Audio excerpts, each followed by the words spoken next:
Now, who am I? Well, I'm a political analyst. I have fortunately recently written a book called Tracking the Future, Top Trends to Change the World over the course of the next decade, to 2050 for that matter.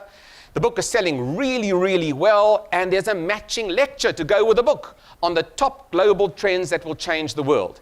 And it really is my passion to wake up an audience, as to what's happening in the outside world. You know, we get a little bit focused inwardly and parochially on the next report that we have to write, on the spreadsheets that we have to write.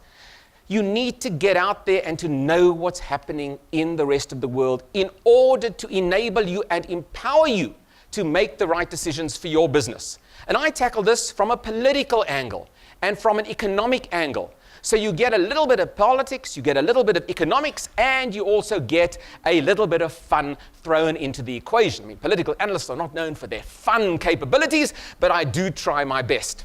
We live here, we have to embrace it, and we've seen South African companies over the course of the last year expand into Africa. I analyze the data and the statistics from a political and from an economic perspective as well, wrapped up into one presentation. By 2050, a quarter of the world's population will be African. Huge population explosions here, and it's exciting. By 2030, there will be more people living in Africa than in China or India. So we talk about the billion in China and the billion in India.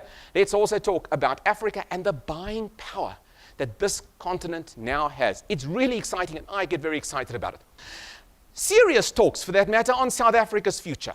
And I do a series of talks from zooming into the future to my new talk called From Malema to Manual to Mangaung, talks about South Africa. What are the chances for South Africa's survival? And really, this year, and I think we're entering a critical stage this year, it's a year of choice for South Africa. And I'll give you 3 choices that all of us collectively in this country will have to make. The choice of manual, the choice of the National Planning Committee report. So when we talk about South Africa, and when I give talks on South Africa about the future, I put these choices to the audience, and I explain what they are. And I explain why it's so important that you and your companies and delegates should read the National Planning Commission's report, all 450 pages of it, because it'll make you feel so much better about South Africa.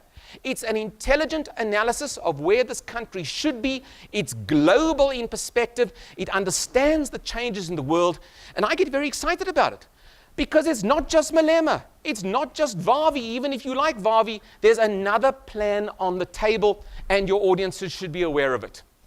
And the question really on most of our minds, and I address this in the talk, is will South Africa have its own Tunisia moment? Will South Africans rise up, just like many of the Arabs did in North Africa over the course of the last year?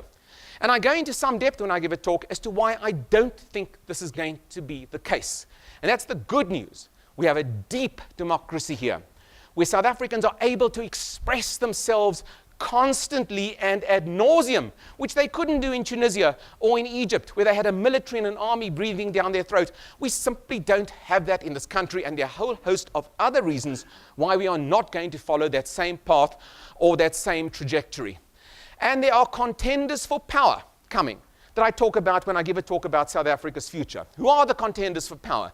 Do you know who they are? Do you know what they represent? Do you know all of the names of these characters, these senior politicians? Do you?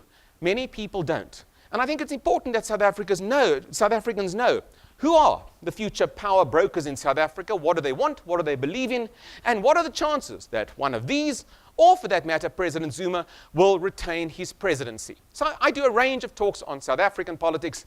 It gives me great delight to talk on both international and the domestic political stage, because it gives me a chance to contrast. It gives me a chance to put South Africa into the global perspective and to explain why South Africa is either cutting it globally or not cutting it globally. And that's what I really like to do with an audience.